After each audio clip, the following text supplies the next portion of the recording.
A new report reveals that multiple global largest management funds managers, including state pension funds, are investing in companies that have allegedly been involved in the repression of Uighur Muslims in Xinjiang, China.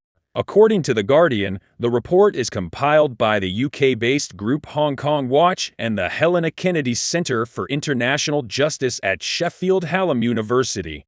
The report found that 3 major MSCI stock indexes have at least 13 firms that have been accused of using forced labor or being involved in supporting the surveillance state in the Xinjiang region.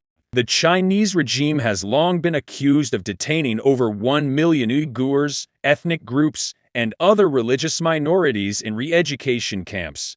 The U.S. government, several politicians, and organizers in Western countries stated that the communist regime's crimes in Xinjiang are tantamount to acts of genocide. Johnny Patterson, an author of the report and co-founder of Hong Kong Watch, said, "If the average Briton or American realized that hundreds of millions of pounds or billions of pounds were being invested in Chinese technology firms with close ties to the state, they would be outraged." The report shows a list of major asset management funds that have exposure to passive investments in companies allegedly engaged in human rights violations in the Xinjiang region. The list includes big names such as BlackRock, Deutsche Bank, and HSBC, among others.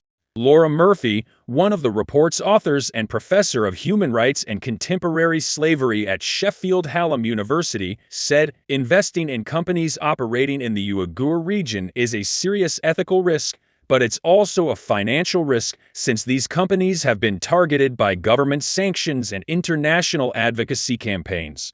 A recent United Nations report has indicated that the Chinese regime's repressive human rights practices in Xinjiang may constitute crimes against humanity. Earlier this year, citing human rights violations in Xinjiang, Norway's sovereign wealth fund dumped the Chinese sportswear brand Li-Ning from its portfolio. A new report by the Uyghur Human Rights Project has found that China combines financial, educational, and occupational incentives with coercive measures such as intimidation of families to gain compliance with state policy.